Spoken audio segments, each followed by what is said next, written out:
Yes, good afternoon, students. I am explaining the remaining chapter of South Asia. Riddhi, is it visible? Yes, ma'am. Okay.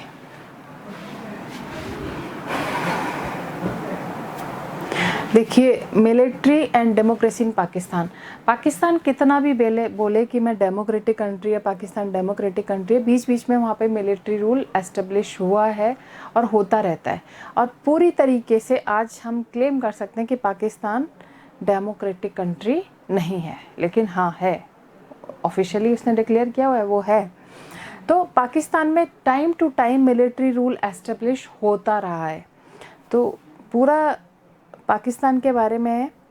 After Pakistan framed it's first constitution, जब India से separate हुआ था, detach हुआ था, उसने जब अपना first constitution frame किया था,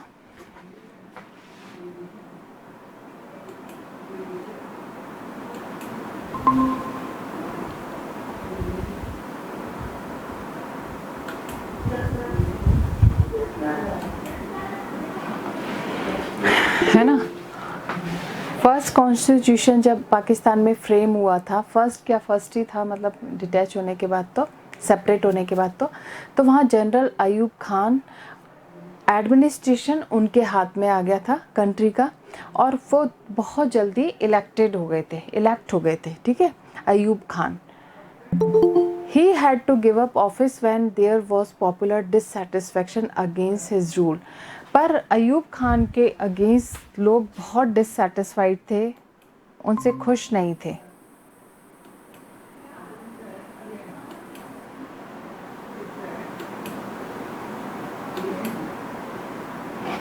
ठीक है, अयूब खान से खुश नहीं थे, तो उन्हें he had to give up office, उनको अपना ऑफिस छोड़ देना पड़ा था। देयर वॉज पॉपुलर डिससेटिस्फैक्शन, जब बहुत डिससेटिस्फैक्शन था अगेंस्ट हिज रूल।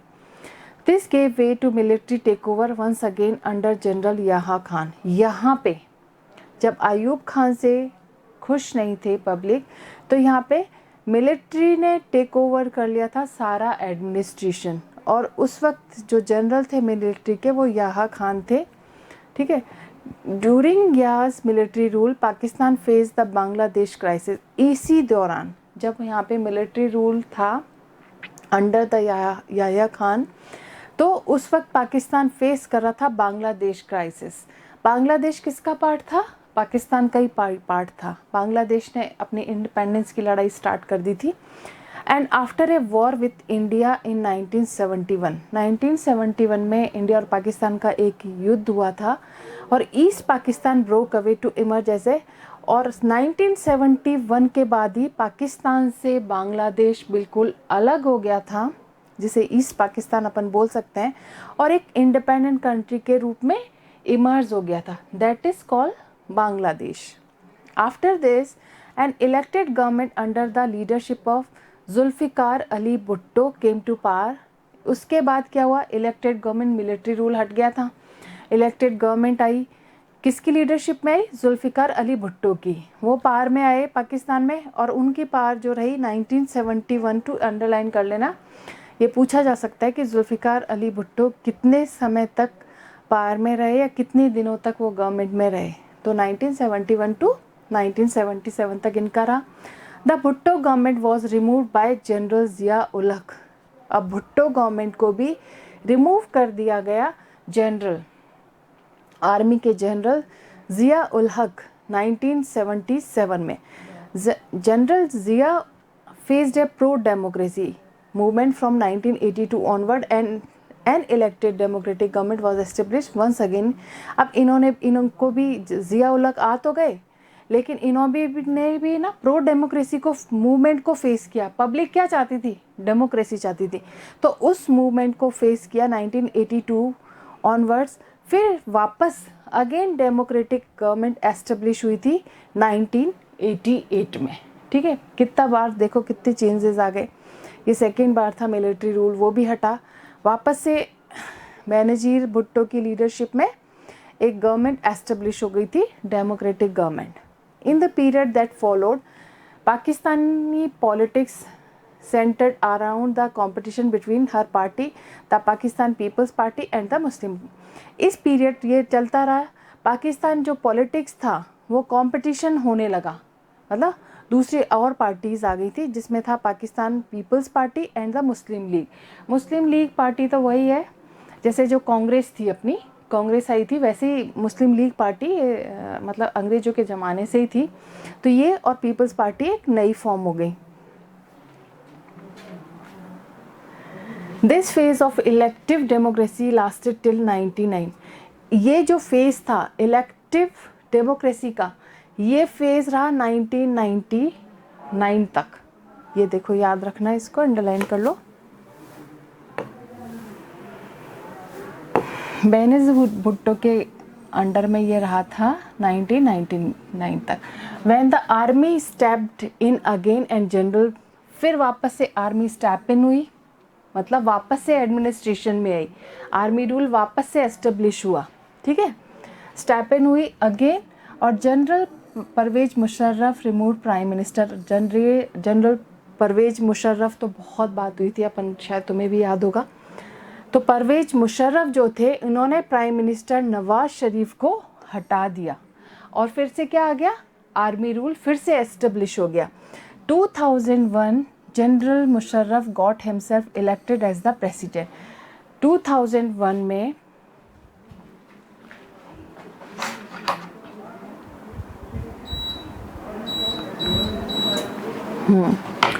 2001 में क्या हुआ था, उसने खुद को एक प्रेसिडेंशियल, यहाँ पे डेमोक्रेटिक जो अमेरिका को फॉलो करते थे तो वहाँ पे खुद को प्रेसिडेंट डिक्लेयर, मतलब इलेक्ट करवा दिया जैसे भी है.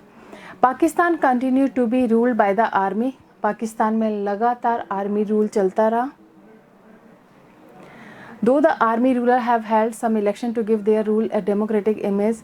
और वहाँ के जो आर्मी रूलर्स थे, आर्मी थे, उन्होंने कोशिश तो बहुत की कि इसको डेमोक्रेटिक इमेज दी जाए कि भाई जो भी इलेक्शन हुए हैं वो डेमोक्रेटिकली हुए हैं, फ्री एंड फेयर हुए हैं. ये इन्होंने कोशिश की. Since 2008 democratically elected leaders have been ruling Pakistan. 2008 से जो डेमोक्रेटिकली इलेक्टेड लीडर्स थे वो पाकिस्तान में रूल ओवर करते रहे. Several factors have contributed to Pakistan's failure in building a stable democracy. बहुत सारे ऐसे फैक्टर्स थे जिसमें पाकिस्तान में डेमोक्रेसी स्टेबल नहीं हो पा रही थी. बहुत सारे, मतलब स्टेबल तो थी नहीं, जबकि इंडिया में काफ़ी डाउटफुल थे लोग, काफ़ी सस्पिशियस थे कि डेमोक्रेसी कैसे एस्टेब्लिश हुई थी. अपन प्रीवियस चैप्टर जो इंडियन पॉलिटिक्स है उसमें हम पढ़ चुके हैं कि कितने लोग डाउट कर रहे थे. लेकिन हमारी जो डेमोक्रेसी है वो सिंस इंडिपेंडेंस चल रही है, इसमें कोई डाउट नहीं है कि कभी भी ऐसा आर्मी रूल एस्टेब्लिश हुआ हो या कोई डिक्टेटरशिप हुई हो. लेकिन पाकिस्तान में बहुत चीज़ें बहुत क्लियर नहीं था. एडमिनिस्ट्रेशन जो था बिल्कुल क्लियर नहीं था, कभी आर्मी रूल फिर कभी इलेक्टेड. वो कोशिश ज़रूर करते थे कि स्टेबल डेमोक्रेसी, जबकि स्टेबल डेमोक्रेसी पाकिस्तान में नहीं है और आज भी नहीं है. The social dominance of the military, clergy and land-owning aristocracy has led the frequent overthrow of elected governments and the establishment of military government.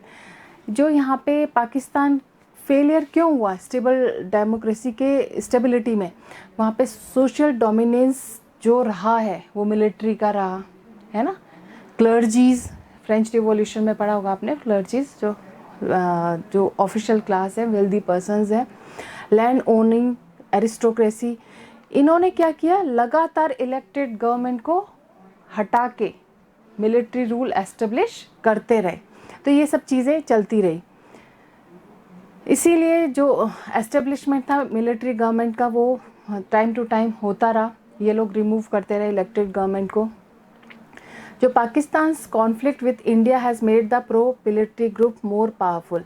जो पाकिस्तान और इंडिया का जो कॉन्फ्लिक्ट था, जो आपस में इनके कॉन्फ्लिक्ट थे इंडिया के साथ, जो प्रो मिलिट्री ग्रुप है उसको और ज़्यादा पावरफुल इन्होंने बना दिया.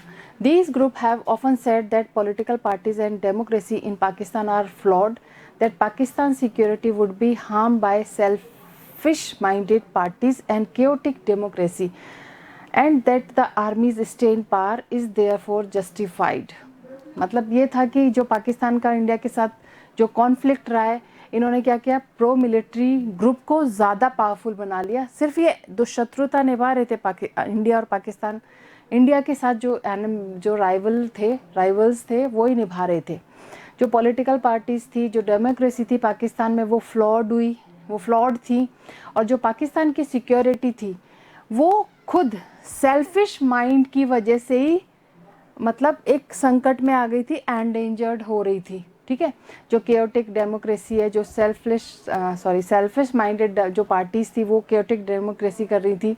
जो आर्मी थी वो इसको पार में आके बार बार इसको जस्टिफाई करने की कोशिश कर रही थी कि ये जो मतलब जब भी मनमानी होती थी पाकिस्तान इलेक्टेड गवर्नमेंट की, तो आर्मी उसको जस्टिफिकेशन देने के लिए बार बार अपने रूल एस्टेब्लिश करती थी। While democracy has not been fully successful, Pakistan में कभी भी डेमोक्रेसी सक्सेसफुल नहीं रही है, कभी भी नहीं रही। There has been a strong pro democracy sentiment in the country। हाँ, कंट्री में ज़रूर प्रो डेमोक्रेसी सेंटिमेंट्स इमर्ज होते रहे time to time. Pakistan has a courageous and relatively free press and a strong human rights movement. Pakistan has a courageous, उसके पास courageous and relatively free press है, strong human rights movement है। The lack of genuine international support for democratic rule in Pakistan has further encourage the military to continue its dominance. जो genuine international जो support था वो पाकिस्तान को नहीं मिला, इसीलिए जो डेमोक्रेटिक रूल था पाकिस्तान में वो चेंज होता रहा, वो एनकरेज हुआ मिलिट्री रूल में, मतलब चेंज होता रहा। मिलिट्री लगातार जो इलेक्टेड गवर्नमेंट है वो मिलिट्री रूल में चेंज होती रही, क्योंकि इंटरनेशनल लेवल पे भी इनको सपोर्ट नहीं मिला था। The US and other western countries have encourage the militaries authoritarian rule in the past for their own reason. जो यूएस था, जो स्ट्रॉन्ग और भी वेस्टर्न जो कंट्रीज़ थी, इन्होंने मिलिट्री ऑथोरिटेरियन को क्यों सपोर्ट किया, क्यों एनकरेज किया, वो उसके पीछे भी इनके खुद के रीजंस थे, है ना। क्यों सपोर्ट नहीं किया इंटरनेशनल लेवल पे, पाकिस्तान को क्यों सपोर्ट नहीं किया गया यूएस या वेस्ट कंट्रीज़ के द्वारा। इंडिया की तो बात छोड़ दो, उन्होंने क्यों सपोर्ट नहीं किया, उनके खुद के रीजंस थे। Given their fear of the threat of what they call global Islamic terrorism. जो उनका फियर था, उनका डर क्या था, ग्लोबल इस्लामिक टेररिज्म। टेररिज्म कहाँ से आता था, पाकिस्तान में ही ज़्यादा था। तो ये इस डर की वजह से कि the apprehension that Pakistan nuclear Arsenal might fall into the hands of these terrorist group. उनको डर था अगर वहाँ पे इलेक्टेड गवर्नमेंट है, अगर जो इनके आर्सेनल हैं, जो इनके शस्त्रागार है, न्यूक्लियर जो बॉम्ब वगैरह जो भी इन्होंने किया था, हमने भी पोखरण में किया था इंडिया ने, तो पाकिस्तान ने भी चाइना की हेल्प से अपना न्यूक्लियर जो भी था दिखाने के लिए कि हमारे पास भी है। तो इनको डर था कि कहीं ऐसा नहीं हो, ग्लोबल इस्लामिक टेररिज्म की वजह से नहीं दिया, कि कहीं न्यूक्लियर जो आर्सेनल है वो टेररिस्ट ग्रुप के हाथ में ना पड़ जाए। इसीलिए हमेशा से वेस्ट कंट्रीज़ ने मिलिट्रीज जो ऑथोरिटेरियन है उसको सपोर्ट किया। ये इम्पॉर्टेंट एस्पेक्ट है, समझ लो, नहीं समझ आ रहे तो दोबारा पूछ लो, ठीक है। The military regime in Pakistan has been as the protector of Western interest in West Asia and South Asia। अच्छा, जो टेररिस्ट जो ग्रुप जो मिलिट्री रेजिमी थी पाकिस्तान में, वो एक प्रोटेक्टर के रूप में थी, प्रोटेक्शन के रूप में थी वेस्टर्न इंटरेस्ट और वेस्ट एशिया और साउथ एशिया के लिए, कि कहीं इनके लिए टेररिज्म एक थ्रेट ना बन जाए, एक चैलेंज ना बन जाए। और आर्मी के हाथ में सब कुछ रहेगा तो आर्मी ये सब चीज़ें करने नहीं देगी। तो इस वजह से इन्होंने कभी भी सपोर्ट नहीं किया डेमोक्रेसी का पाकिस्तान में।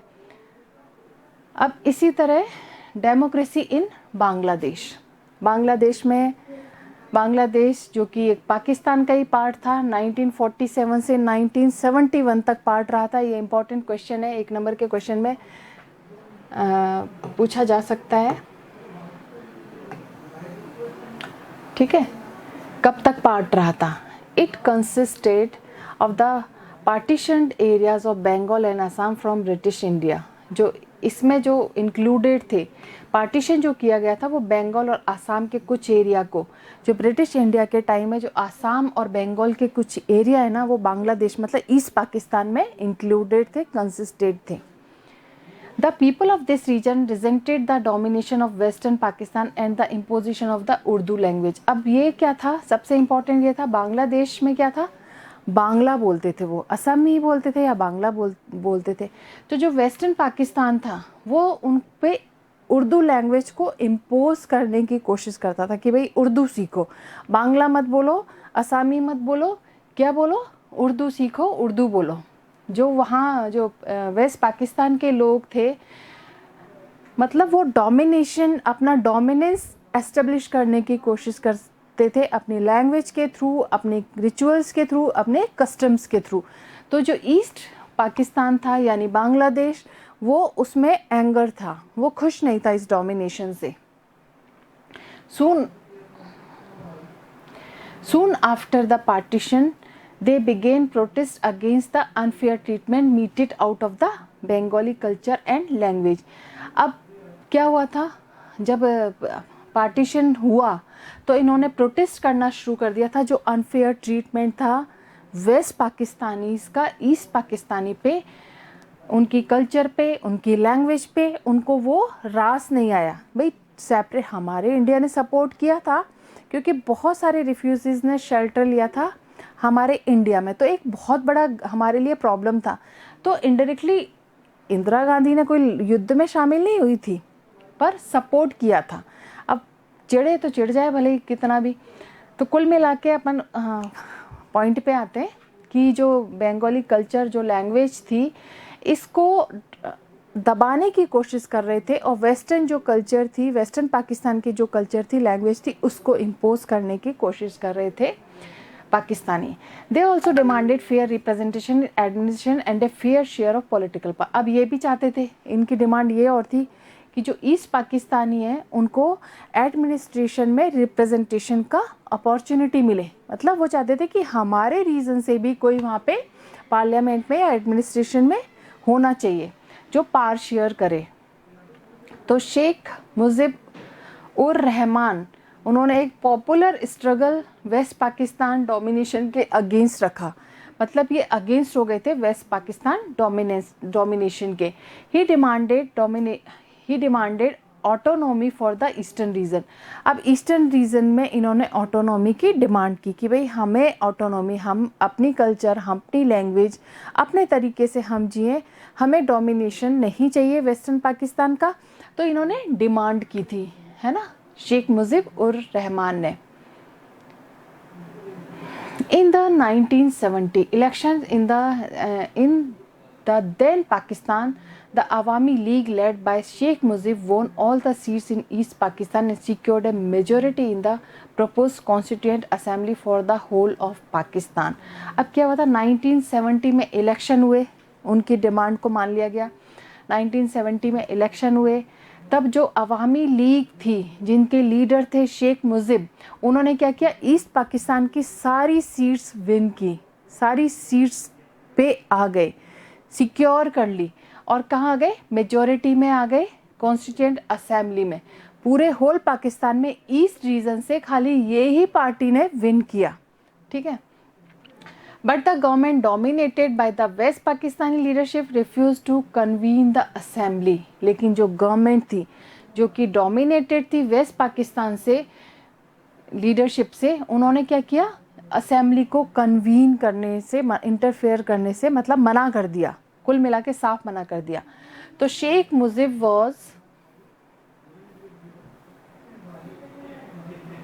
शेख जो मुजिब थे उनको अरेस्ट कर लिया गया under the military rule of general Yahya Khan. याहा खान के मिलिट्री रूल में उनको अरेस्ट कर लिया गया। The Pakistani army try to suppress the mass movement of the Bengali people.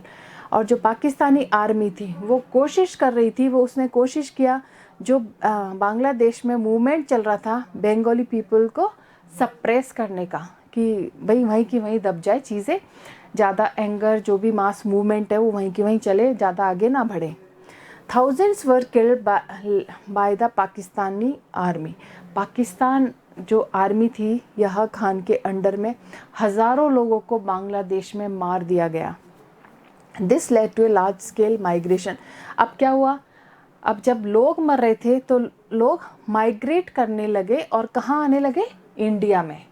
Refugees बहुत आए, creating a huge refugee problem for India. India के लिए एक बहुत ह्यूज रिफ्यूजी प्रॉब्लम क्रिएट हो गई थी, है ना। रिफ्यूजीज आ गए थे, ये हमारे वैसे ही अपनी प्रॉब्लम्स इतनी थी, अब ये एक और प्रॉब्लम हो गई थी।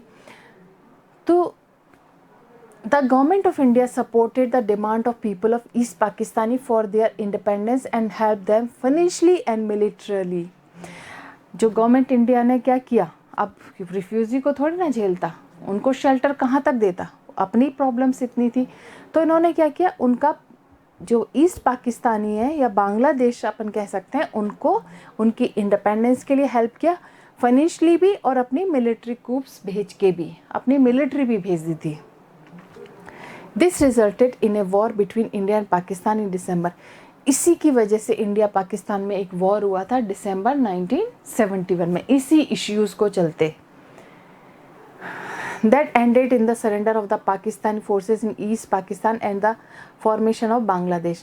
जो क्या हुआ, जो ईस्ट पाकिस्तानी थे वो एक इंडिपेंडेंट कंट्री उनकी अब अलग हो गई, इस वॉर में विन कर गए, और वो उनका क्या हुआ, बांग्लादेश एक सेपरेट कंट्री बन गया। ईस्ट पाकिस्तानी डिटैच हो गया वेस्ट पाकिस्तानी से। कुल मिला के ये हुआ 1971 में।